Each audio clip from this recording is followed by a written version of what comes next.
Her voice echoed off marble. You're just a guest here, but my name holds every key. That phrase ricocheted through the foyer like a verdict. Ava's footsteps slammed away. The door snapped shut. Instantly, the air grew colder. I stood, alone, in the silence. If this felt like your story, or the one you're still living, don't scroll past. I'm here. Tell me where you're watching from. My fingers drifted across the brass plate mounted by the threshold. Lane residence. The metal felt cooler than the memory I carried. I closed my eyes. I remembered carrying little Ava across this same threshold, her laughter bubbling, head tipped back, tiny arms gripping my shoulders. I whispered then, "Welcome to home, sweetheart." Now, her glare felt like a sentence. Act 1, complete the fracture. Ava's walkout, the unresolved image of departure, the silence pressed down. I inhaled deliberately, resolve ignited, quiet but fierce. I reached into my purse and pulled out my phone. My fingers hovered until they clicked open the messages. I typed, "Need to draft new terms today." Sent it to Harold Cho. His number howled once, then went quiet. Objectivity, action. I slid the phone back into the purse. That same purse that's been my anchor. My archive of receipts and old court notices. Its zipper stuck on the left side. I remembered its stubborn detail. Act 2. I pivot back to power. I turned slowly to face the empty hall. No echoes bounced. No things waited. Just space, vast and owned. Lines of light sliced across the marble, painting wide arcs, ownership reawakening through sunlight and resolve. I stepped forward toward the center of the foyer.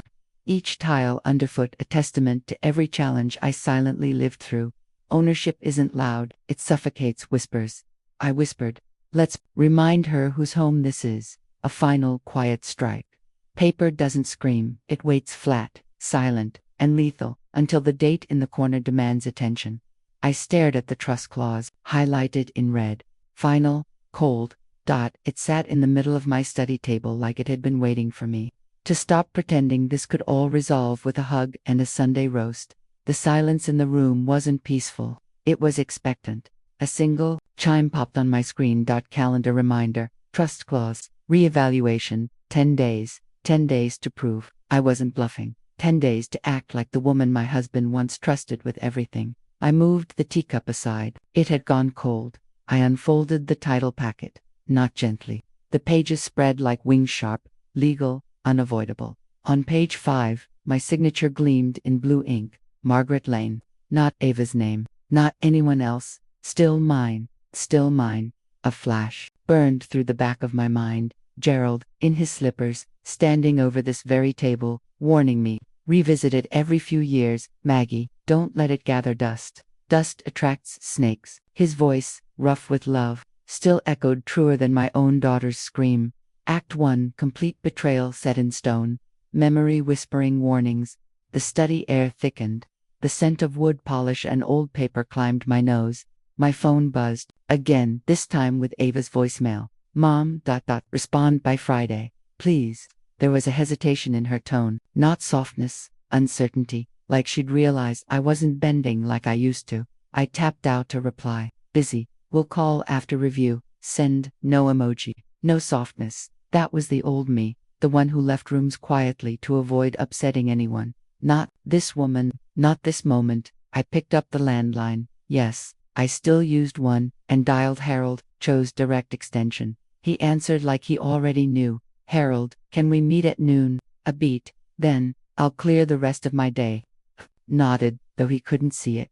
The study was still. I let myself stand there for a full minute, staring at the document, not reading it, just feeling it. A different kind of prayer. Act 2. Power shift underway. Tools in hand. I reached for my fountain pen, the same one Gerald gifted me for our 20th anniversary, silver, with a floral etching near the nib. It had always bled too heavily on cheap paper. This page, it absorbed every letter like it meant it. I didn't sign anything, not yet, but I clicked the pen. A promise, a warning, a line drawn before battle. The purse sat on the adjacent chair, that stubborn zipper still slightly ajar, like it knew I wasn't done. Act 3, awakening blooms, clock ticking. In the quiet, I whispered, time is not on her side. When you've lived through betrayal, gates don't make you feel safe. They just mark where the silence starts. I stood at mine, arms crossed, watching Harold Cho pull up the gravel drive. The midday sun was slanting hard across the estate wall, casting long shadows that didn't move. He stepped out in gray linen, always the quiet kind of sharp. He carried no briefcase, just a manila folder and that tired look attorneys get when families turn into war zones. Margaret, he nodded. We didn't shake hands. We didn't need to. I pointed toward the small gatehouse tucked beside the magnolia tree, where Gerald used to keep spare boots and cigars. It smelled like forgotten decisions. Inside, dust floated in the stillness. I laid out the deed and the covenant. Harold didn't sit. He flipped through the documents like they'd already been memorized. Ava's pushing, he asked without looking up. I didn't nod. I didn't speak, just handed him the post-it I'd stuck on the trust clause. Deadline, 10 days. Harold read it, paused. Life tenancy still stands. You retain full discretionary control. She's not a co-owner, Margaret. She's a guest with conditions. His words didn't soothe. They confirmed. I looked past him through the small gatehouse window. Ava once danced there in rain boots, spinning with a plastic crown. Now, she was the storm. Can I notify her now? I asked, my voice level. He gave a slow nod. You can, but it must be formal. Certify today. He pulled a pre-printed notice from his folder. This outlines amended covenant terms. She'll receive it by morning. I glanced at the paper. Terms I'd help write, words Ava would read and either obey or challenge. Harold slid the notice toward me. My pen, the floral one Gerald gave me, lay between us like a blade. My hand hovered. I remembered the first time I signed mortgage papers on this land. Pregnant, nervous, hopeful. Now I signed something harder. Not to buy space, but to guard it. The signature came fast, sharp. One stroke through sentiment. Harold slipped the paper back into its envelope. No rescinding after this, he said softly. I don't want to. Outside, we heard the courier truck rumble into the drive. Harold stepped out, waved, handed off the sealed delivery. I stayed inside, watched from the slatted window as the truck reversed, gravel crunching like old bones. The envelope vanished down the road, small but irreversible. Inside the gatehouse, everything went quiet. The magnolia leaves rustled once and fell still, and I whispered, just to myself, she'll see this coming. Ava once called me for help signing her lease. Now she was opening certified mail from me at her office, surrounded by peers she once wanted to impress me with. The irony wasn't poetic, it was surgical. She called, but I didn't answer. I imagined her pulse, thudding under her collarbone, imagined the weight of that envelope in her hands like a verdict she never saw coming. Meanwhile, I was in the sunroom, drafting the covenant's additions. Clause 14, respect training required weekly. Clause 18, guest privileges, subject to renewal. Clause 22, monthly occupancy contribution required. I typed each word like I was writing a lullaby for the home I was done apologizing for. I printed the draft on ivory linen paper. Gerald's old printer coughed before every sheet, as if clearing its throat for a final performance. Dinner that night was baked halibut, lemon zest, and silence. At precisely 7:08 p.m., the door creaked open. Ava's silhouette held still for one breath, then she stepped inside. The certified envelope was gripped in her right hand. Her left hand trembled, barely. She didn't say hello. She didn't need to. I stood in the foyer, not the kitchen, not the living room, the same space where I once cradled her home from the hospital. Now, I held something else. The revised covenant, folded once, clean. I offered it out like a torch. Sign or vacate. Ava blinked fast. Her mouth parted, then she looked down, avoiding eye contact the way children do before a punishment they think might still be undone. You can't do this to your child, she whispered. Her voice cracked, but mine didn't. I can protect my home. There was no thunderclap, no dramatic gasp. Just the sound of our history unraveling one clause at a time. She stepped forward, took the document with stiff fingers, read it top to bottom. Her chest rose, sharp and shallow. The pen, that same fountain pen, waited on the credenza beside her. She reached for it. BAFTA highs, filled but didn't spill. Not yet. She clenched the pen like it bit her. Then she flung it.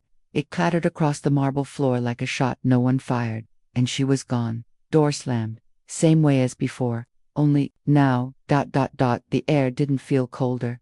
It felt claimed. I stood still. The halibut on the stove burned, but I didn't move. Silence filled the foyer, thick and echoless. I could have wept. I dean single quotes too.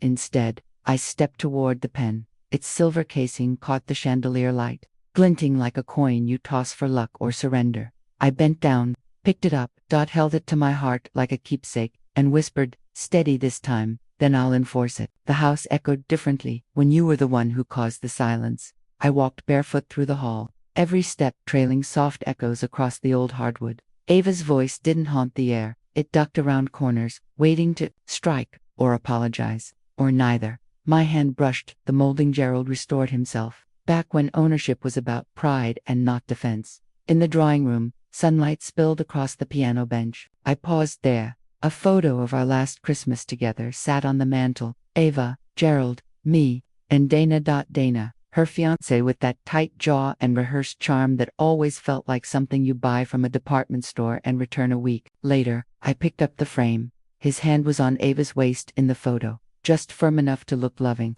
just staged enough to unsettle me. I'd ignored it back then. I don't ignore things now.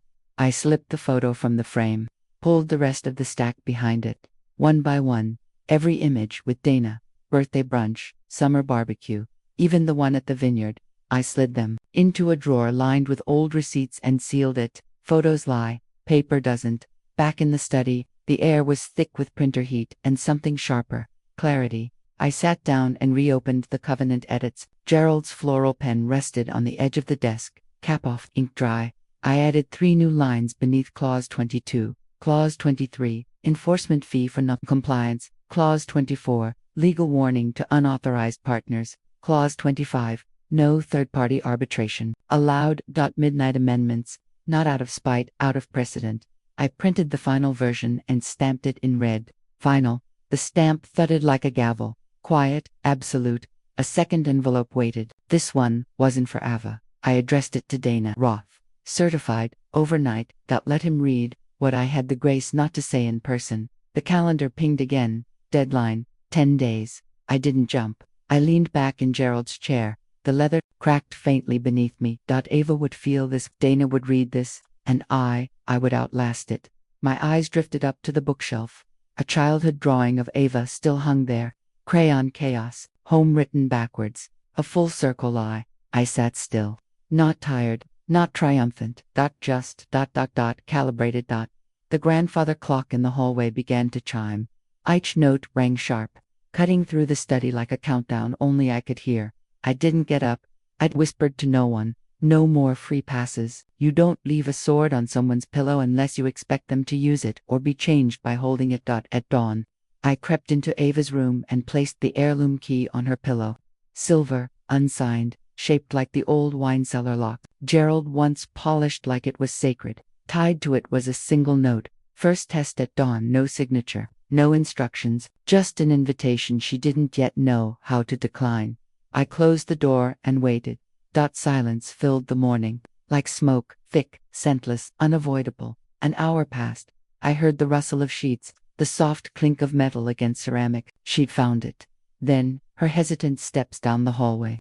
Not bold, not defiant, just searching. I stayed invisible. The study door creaked. A click, then quiet. She had locked herself inside. My feet carried me to the door unhurried. Knocked once. Tea, I said. For the neighbors. 10 sharp, no more, no less. That was the first test. Not paperwork, not lawsuits. Hosting. Grace under structure, hospitality under pressure. End legacy. Under scrutiny. I returned to the kitchen and left her to prepare. The tea cabinet squeaked open. The guest list folder thudded on the dining table. Through the window, I could see her silhouette pacing too fast, too scattered. The china she picked didn't match. The scones were store-bought.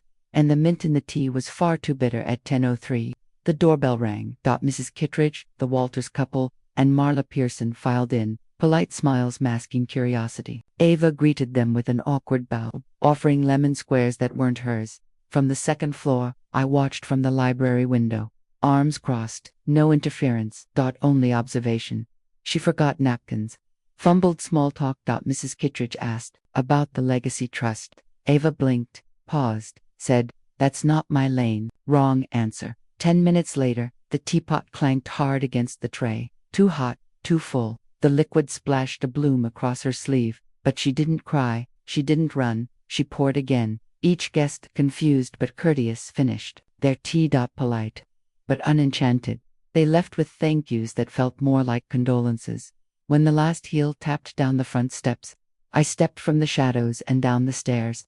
I didn't rush, I didn't hover. I entered the room she'd just cleaned in a daze. The tray sat crooked. One lemon square remained. She turned when she heard me, back straighter than before, not proud, but less hollow. Her eyes didn't beg. They waited. I reached down, lifted the empty teacup beside her. It was too light to hold history. Still, I said, you passed the first trial. Sometimes apologies bloom with thorns. Ava stood at the kitchen threshold, bouquet in hand, pale tulips, and one bruised peony, like even the florist had sensed it wasn't peace she was offering. Just pause. She held it like a schoolgirl who'd forgotten her lines. For earlier, she mumbled. I took the flowers, placed them in the tall ceramic vase Gerald brought back from Spain, the one that had cracked during our last move, then glued, imperfectly, by my own hand. The silence between us said more than any card.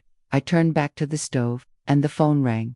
Harold's extension. I knew by the rhythm of the buzz. Fast, clipped, necessary. I answered. His voice was tight. There's a lien. What kind of lien? Tax-related from '03. On your secondary parcel, never recorded in the refile. It could contest the covenant. The room narrowed. Tulips blurred at the edge of my sight. Harold kept talking, something about clerical error, revalidation paths, preliminary injunction, but I heard none of it. A lie. 20 years old, had risen through the floorboards, like mold no bleach could reach. Ava watched me, watched my fingers stiffen around the counter's edge, watched the room change shape without moving an inch. I want you on this tonight, I said to Harold, whatever it takes. Yes, Margaret. I ended the call and placed the receiver back with unnatural care. The bouquet stared back at me, soft, pointless. That sounded serious, Ava said. I didn't answer. She stepped closer, her voice lowering. Is it something I did? For a beat, I almost pitied her. Not because she asked, but because she didn't yet understand the layers of what she'd inherited. No, I said finally, but you'll feel it. A gust passed through the window screen, fluttering the post-it I'd stuck to the cabinet. Covenant final copy. I turned it over. On the back was a note Gerald once scribbled, a reminder to himself. Verify. Parcel B December 2003. I exhaled like I'd been punched in the lungs. Of course he'd known. Of course he'd flagged it. But flags only work when someone looks. Ava sat at the kitchen stool, eyes scanning my face. You okay? I shook my head, but not in sorrow. In recalibration. No surprises, I said quietly. Not anymore. The kettle clicked off. Neither of us moved to pour. I stood there, still, the vase behind me, the phone in front, and history rumbling under the floor like a train that forgot it wasn't supposed to return. Then, Ava whispered, what now? Titles look clean on paper, but they're always dragging something behind them. At 10:47 p.m., Harold parked beside the east gate, headlights off. He entered through the side door, coat still smelling faintly of courthouse varnish and black coffee. We didn't greet each other. We didn't need to. The study lamp cast a small island of light across the desk. The same desk where Gerald once taught Ava to spell her last name in cursive, like lineage could be written into muscle memory. Tonight, we were here to unbury a ghost. County Registrar Archives, Harold said, laying out a manila folder. Nothing digital this far back. We sifted one yellowed sheet at a time. My fingertips grew dusty, then numb. Property tax charts, water district bills, parcel sketches like ancient maps. And there it was. Parcel B29, misfiled under inactive, but active enough to haunt us. A single stamp in the upper right corner, unresolved -2003. My throat clenched. The paper wasn't torn, but something in me split. Harold leaned in. Clerical oversight. They failed to cancel the lien after the reassessment. It shouldn't exist anymore, but technically it does. I stared at the page. Flash. Gerald, standing at the old map table, voice low but stern, double-check the county filing. Margaret, don't trust the summary. And I hadn't, but I'd let someone else do the checking. I took the file from Harold, grabbed a red pen, and circled the stamp like it was a wound. I refused to let scab. By 3:02 a.m., the re-release form was filled, notarized, and uploaded to the recorder's overnight drop. At 3:17, I took out the old lien notice, pressed it to the study blotter, and stamped it. Void. The red ink bled slightly into the paper, like history finally admitted it was wrong. Harold exhaled. No further roadblocks, he said. Your covenant stands. I nodded. Didn. Single quotes. Thank him. Just stared at the stamp. It felt heavier than any gavel. Ava didn't wake, or if she did, she didn't come down. She hadn't earned this part. This was legacy work, the kind that happens while others sleep. By 4:11, Harold was gone. By 4:39, I had cleaned the study, returned every file to its place, wiped the desk twice. And then I stood at the window. The vase of tulips had tipped slightly during the night, water beading at the lip. They hadn't bloomed, they'd curled. I straightened the stems, not out of hope, out of habit. When dawn finally cracked the horizon, I didn't move, just stood there. The house didn't feel safe, but it felt sorted. The burden didn't disappear, but it shifted from me to us. I signed away a ghost at sunrise. The clerk at the county office barely glanced up when Harold and I stepped in, papers in hand, adrenaline still lingering like wine in the back of the throat. The building smelled like old ink and tired decisions, a place where families unraveled in file folders and line items. I handed over the release form. She stamped it. The click was anticlimactic, but it echoed like a bell rung after war. Lien cleared, she said, and just like that, a 20-year shadow unhooked itself from my name. We drove to the corner diner not to celebrate, but to acknowledge. 2 black coffees, no cream, no toast. Harold raised his cup like it was communion. To paperwork, he said. To peace, I answered. That sip burned good. When I got back to the car, the air had changed. Not the temperature, the texture. I turned the key. The engine choked, sputtered, then died. At the estate gate. Of course, I stepped out. The front tire had slumped flat and final, and I laughed quietly, bitterly, because legacy had a sense of humor. I leaned against the hood, arms crossed, eyes on the wrought iron archway that bore our family crest, the symbol Ava used to trace in the dust as a child, like it meant something permanent. Now it looked like a dare. My phone buzzed. I didn't even need to text. Harold showed up 20 minutes later with a spare and a crowbar like he'd done it a dozen times. Maybe he had. He knelt by the rim, coat still smelling of courthouse. I should have taught Ava this, I said. Teach her now, he muttered, unscrewing the bolts. While she's still here. I didn't reply, just watched his hands work steady, practiced. There are friendships that announce themselves with champagne, and then there are the ones that just show up, jack in hand. No questions. Once the tire was on, Harold tapped the hood. You're good. I didn't thank him, but I looked him in the eye for the first time in weeks. Something passed between us, respect, maybe or exhaustion. He drove off. No waves, no rearview glances, just gone, like this was always part of his role, not his reward. Slipped behind the wheel, turned the key. The engine hummed, not strong, but willing. I guided the car through the gate. The gravel crunched beneath me, loud in the quiet, and I whispered, almost to the trees. Even stone walls need support. The house rose ahead, unchanged, but not untouched. I eased the car forward, the estate swallowing me whole again. But this time, I wasn't dragging the past behind me. I was driving it forward. Some partnerships don't begin with trust. They begin with necessity, and get seasoned by history.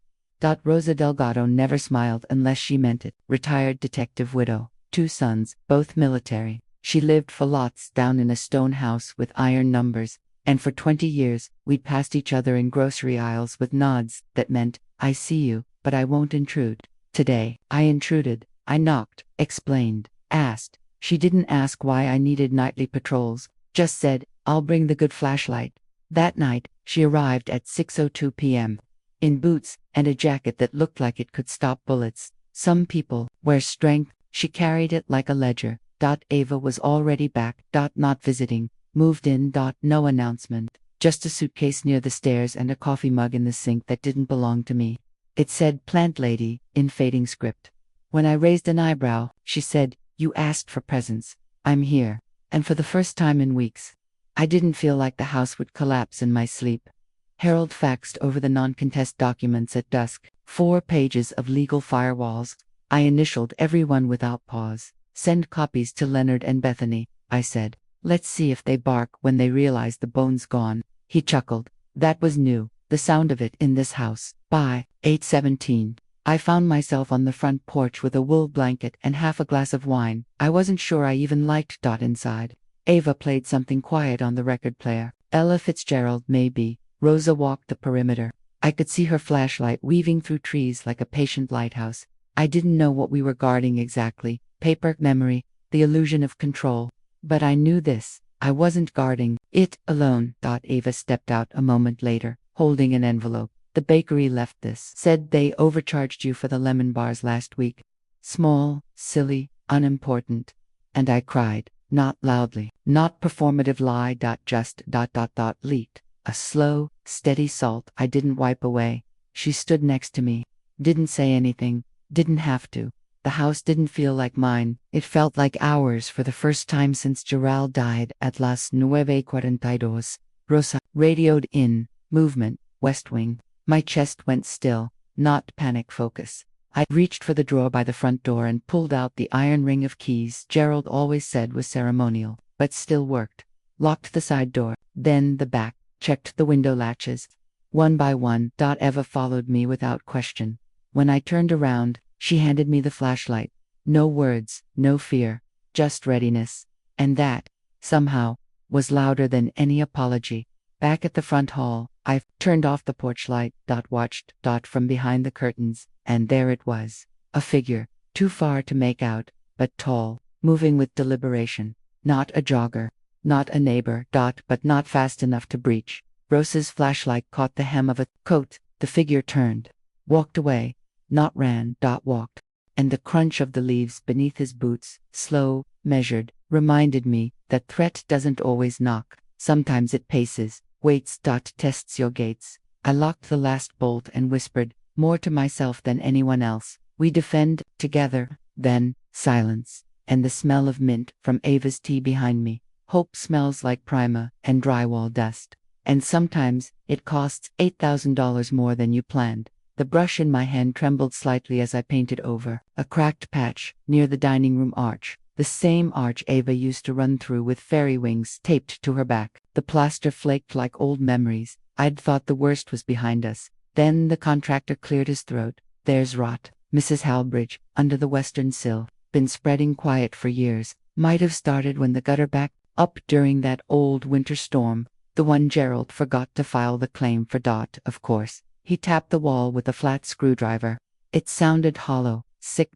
His estimate was brief. $8,250, give or take. I stared at the number, then at the baseboard that had fooled me with its neatness. Paint hides things, so does dignity. I nodded once, firm, then faltered.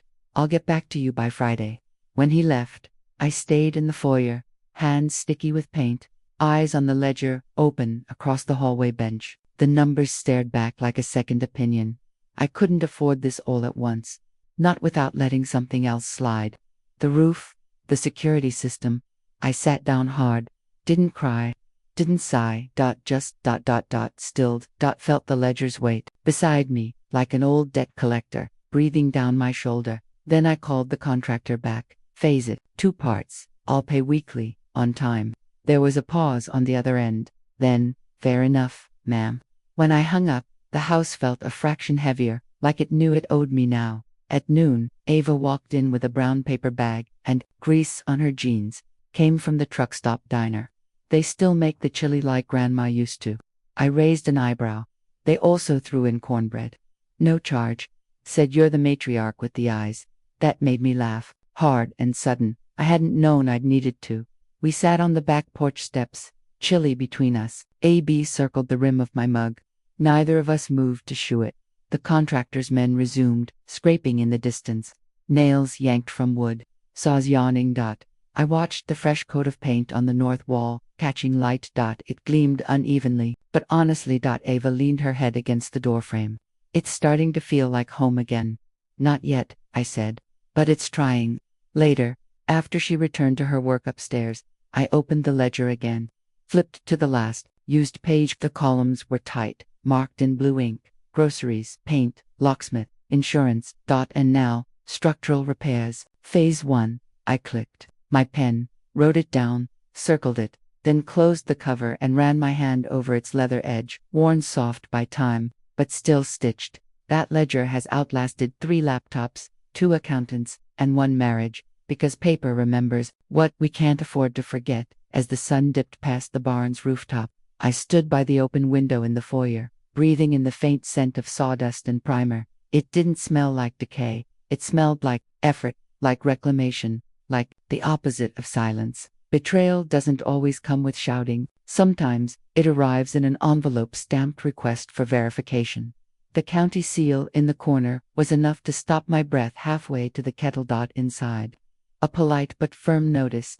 The auditor needed proof the lien had been formally dissolved, proof I already had, but that wasn't what made my pulse skitter. That was the footnote, the afterthought line at the bottom, and documentation of financial stability regarding estate upkeep moving forward. I stood in the kitchen holding it like it was a loaded confession. Then I grabbed my coat, the release form, and my ledger. Harold met me at the bank with the same calm I envied and resented. His tie was slightly crooked. "I didn't fix it, don't worry," he said. I didn't reply, just slid the envelope across the counter to the auditor. He was young, sharp suit, gelled hair, the kind who believed in systems because they'd never failed him. He unfolded the documents like he had all day, the release, the notarized drop sheet, my signature, my initials, looks in order, he said after 30 seconds. I could have collapsed, but I didn't, because then came the second ask. "Funding, ma'am. We've had prior complaints about mismanaged properties in this district. Just a formality. Proof of capacity for repairs." My grip on the ledger stiffened. I opened it, page by page. Each one labeled, itemized, categorized: paint, wood, locksmith, insurance, contractor payments, phase 1. His eyes moved faster now. "And the account itself?" he asked. Harold stepped forward, slid a printed balance across the table. "It was enough, barely, but enough, barely, but enough." The man nodded. "All clear." He stood, offered his hand.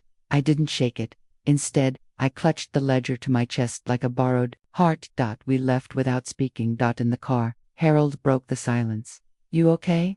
"No," I said, "but I'm done proving." We pulled into the driveway, and I sat there for a full minute before opening the door. The porch light flickered once, not out, just unsure. I stepped inside. Ava was setting the table. 2 mugs, a teapot. "Figured you'd want calm," she said. She didn't ask what happened. She didn't need to. Instead, she pulled the cornbread from the tinfoil and placed it on the little glass plate with the etched rim, the one we used for birthdays and forgiveness. I sat down, quiet, wrapped in too many layers and not enough warmth. She poured the tea. Mint, again, and for a full 5 minutes, we said nothing, not a single word, but I felt it shift, like plates tectonic under skin. Something had passed. She reached into her bag and placed a small envelope next to my tea. Her own ledger, less formal, a handwritten breakdown of expenses she was covering: groceries, utilities, half the security updates. "I want in," she said. Not a request, a restoration. I didn't cry. I just traced my thumb along the etched edge of the birthday plate. And finally whispered, "Okay." Later, I stepped out into the courtyard. The sky had settled into that bruised blue before full dark. The rosemary bush was beginning to recover, half scorched from the frost, half stubborn enough to bloom again. I stood in its shadow, in my shadow, and said aloud, not to anyone, not quite, "Now we heal." The house used to echo. Now it hummed, not from music, but from voices layered, familiar, imperfect, like laughter had finally learned the blueprint. I hosted the gathering like a woman testing a theory that walls could remember, and maybe even forgive. Rosa brought lemon tarts, half of them missing by the time she made it through the door. Harold arrived in a sweater I hadn't seen before, navy, with elbows that suggested someone else's hands had mended them. Dana set out folding chairs without being asked. Ava lit candles, the tall kind we used for power outages, now serving ambience, and I stood there, in the middle of it, alive, inside a space that had once hollowed me. Then came the keys, small, silver, 5 teeth on each. They didn't jingle. They thudded in my hand like the heartbeat of trust. I held them up.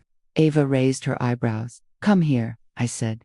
She crossed the room. I didn't say anything else, just placed them in her palm. She blinked once, twice. "You're sure?" I nodded. I'm not giving you space. I'm acknowledging you already took it and earned it. Her mouth trembled, not from sadness, from certainty finally received. The keys disappeared into her coat pocket, but I felt the weight stay with me. We moved into the parlor. Family photos lined the walls, again, freshly framed, less staged, one of Dana in overalls and a crooked ponytail, another of Gerald, squinting at the camera like light, was a foreign language dot. No one asked to remove him. That was new.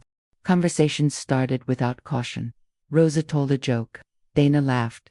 Harold topped off glasses with something fizzy and not too sweet, and I let it happen. My phone buzzed once, then again, then stilled. Old texts from old critics, ones who'd once called me impulsive, too stubborn, too attached. I didn't open them, didn't delete them either. I just turned the phone screen down on the window ledge and walked away, toward the warmth. Ava had cued Ella Fitzgerald on the old stereo, the same vinyl we played the night the figure paced the West Wing, and this time, I heard lyrics instead of threat. I raised my glass. To home, I said, and to heart. Chairs scraped, glasses lifted. No one corrected me. No one added a speech. They just drank. For the first time in months, maybe years, the doors stayed open, letting air move through, letting rooms speak to each other. No locked corners, no bolted shadows. At one point, I caught Dana staring at a photo of our mother, the one in the yellow apron, holding a pie with one glove off. I forgot how short she was, Dana said.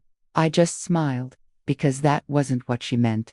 Later, after the guests filtered out and the dishes dried without fanfare, I stood alone in the entryway. The keys were back in their hook by the door, except one, the one Ava kept, and for once, the empty hook didn't feel like something missing. It felt like proof of return, of inclusion, of trust that stayed. I didn't need to say anything aloud. The house had heard enough, but I did whisper, soft as paint drying on a sunny sill, we don't shut things out anymore. The front door creaked slightly on its hinge, still ajar, and the wind moved through like it was invited. I never thought I'd host another gala. Not after the last one ended in silence and cold plates. But grief teaches reinvention. And tonight, under golden strings of borrowed lights, I walked barefoot across the lawn, where Gerald once promised forever with a ring that later paid for insulation. That the irony didn't bite, it softened. The air was warm, the estate full, tables pressed with food, laughter unforced. I watched Ava standing tall in a navy dress that matched my late mother's eyes. Around her neck, the Halbridge pendant, our family crest, it used to hang in my closet, too heavy with history. Now, it gleamed against her collarbone, not inherited, but offered. She caught my eye, and for once, didn't look away. The speeches were short, intentional. I kept mine even shorter. This lawn has seen storms, I said, lifting my glass. Tonight, it sees healing. Rosa and Harold clasped hands near the trellis. Their friendship, once forged over crisis radios and nighttime walks, now anchored in rhythm and rosemary tea. Children laughed on the grass, not ours, but welcome. Their joy zigzagged through the crowd like proof that pain doesn't stain everything. Later, I slipped away, up the stairs, past the drawing room, onto the west balcony. The sunset spilled across the fields like honey over scars. Below, the gala pulsed with music and memory. I held the new plaque in my hands, brass, hand-etched, weighty, the Lane legacy. It read, "No surname, no title, just truth." I knelt, pressed it against the stone post beside the front door, drilled it in myself. 3 screws, no ceremony, just permanence. Then I sat, not to rest, to witness, the hum of conversations below, the breeze lifting the edges of tablecloths, someone refilling wine, someone else chasing a balloon through grass. I didn't feel responsible. I felt ready. Behind me, the hallway was dim but not cold. Beside me, the plaque caught the final rays and glowed. Ava joined me moments later. No words, just sat. We didn't need to say it. That the door would stay open.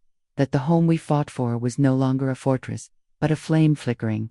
Yes, but tended. We sat until the light dimmed, until the sounds turned soft. And when I stood to head back inside, I let my hand rest on the plaque's corner, warm from sun, firm against stone, proof not of ownership, but of choice. Ours. I turned toward the open door and left it that way.